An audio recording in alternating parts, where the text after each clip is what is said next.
Good morning student. इसके पहले video में हमने पढ़ा था कि शब्द और पद क्या होते हैं। ठीक है, संज्ञा, शब्द और पद पढ़ने के बाद हमने संज्ञा पढ़ा था। पद के जो प्रकार होते हैं उनमें पहला प्रकार था संज्ञा। ठीक है, तो संज्ञा में पहला हमने पढ़ लिया था व्यक्तिवाचक संज्ञा। अब हम दूसरा पढ़ते हैं जातिवाचक संज्ञा। तो जातिवाचक संज्ञा क्या होता है? जो शब्द किसी प्राणी, पदार्थ या समुदाय की पूरी जाति का बोध कराते हैं। अर्थात किसी प्राणी समुदाय, उसमें प्राणी समुदाय में स्त्री भी आती है, पुरुष भी आती है, तो पूरा प्राणी समुदाय आता है, ना कि एक मनुष्य। ठीक है, या फिर कहा जा सकता है एक पुरुष। ठीक, तो यहाँ पे उस पूरी जाति का बोध कराते हैं, तो उसे क्या कहा जाता है? जातिवाचक संज्ञा। जैसे एग्जाम्पल में मनुष्य, तो मनुष्य में स्त्री पुरुष दोनों आते हैं, नर नारी। ठीक है, ग्रंथ, पर्वत। ठीक है, अब पहले ही मैंने बताया था कि पहले संज्ञा 5 प्रकार के होते थे, तो उन्हीं 2 यानी द्रव्यवाचक संज्ञा और समूहवाचक संज्ञा को जातिवाचक संज्ञा में इंक्लूड कर दिया गया। अर्थात यह मान लिया गया कि जातिवाचक संज्ञा के ये 2 प्रकार हैं। तो उसमें पहला प्रकार है द्रव्यवाचक संज्ञा। नाम से स्पष्ट हो रहा है, लिक्विड, द्रव्य यानी लिक्विड। किसी पदार्थ या द्रव्य का बोध कराने वाले शब्दों को द्रव्यवाचक संज्ञा कहते हैं। अर्थात उसमें किस चीज़ का बोध होता है? द्रव्य का बोध होता है। जैसे एग्जाम्पल के लिए सोना, चांदी, तांबा। ठीक है, सोना देखने में तो बाहर से जब आप देखेंगे, चांदी देखेंगे तो वो हार्ड होता है, लेकिन वो उसका रूप क्या है? उसका रूप क्या है? लिक्विड रूप है, द्रव्य रूप है। जब उसे पिघलाते हैं तो वो किस रूप में आता है? द्रव्य रूप में आता है। उसी प्रकार नेक्स्ट है समूहवाचक संज्ञा। जिस शब्द से किसी समूह या समुदाय का ज्ञान होता है। समूह नाम से स्पष्ट हो रहा है, ग्रुप।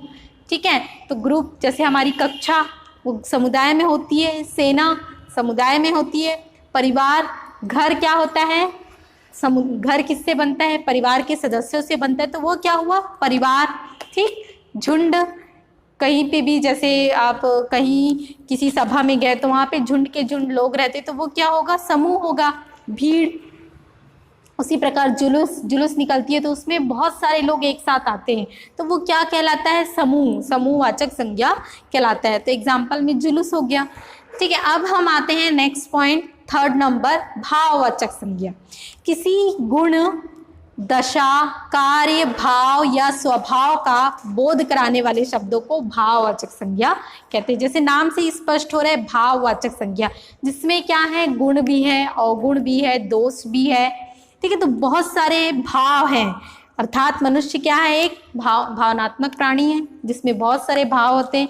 उसमें कभी अच्छे फीलिंग भी होते हैं तो कभी बुरे फीलिंग भी होते हैं। तो उसी के बारे में, इस चीज़ से हमें ज़्यादा बोध प्राप्त होगा। जैसे एग्जाम्पल के लिए गुण, दोष, तो मनुष्य में क्या होते हैं? अच्छे गुण भी होते हैं और उनके दोष भी होते हैं। तो जैसे कि चौड़ाई, लंबाई, कुरूपता, सुंदरता। कोई मनुष्य अधिक सुंदर है तो वह उसकी क्या हो गए? गुण हो गया उसका। अगर वही कुरूप है तो वह उसका क्या हो गया? दोष हो गया। कोई इंसान बहुत चौड़ा है यानी हेल्दी है, मोटा है, तो वह उसका क्या हो गया? दोष हो गया। लेकिन वही इंसान लंबा है तो वह उसका क्या हो गया? गुण हो गया।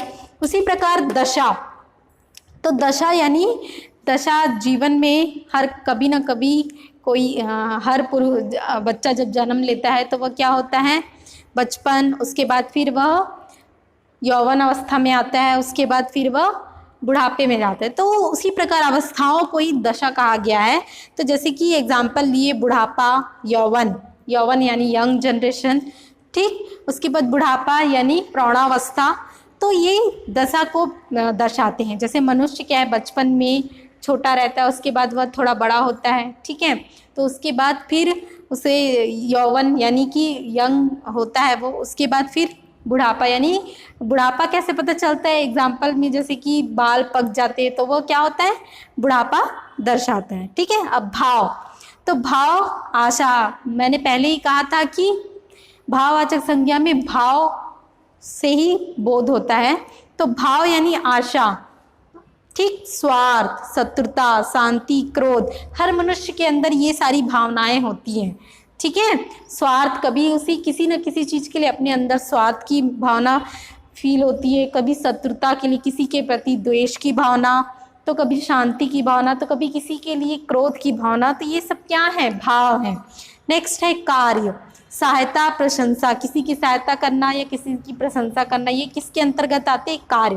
तो इस प्रकार शब्द और पद में पद के जो अंग बताए थे मैंने, प्रकार बताए थे, उनमें से संज्ञा पूरी तरह से कंप्लीट होता है। Thank you.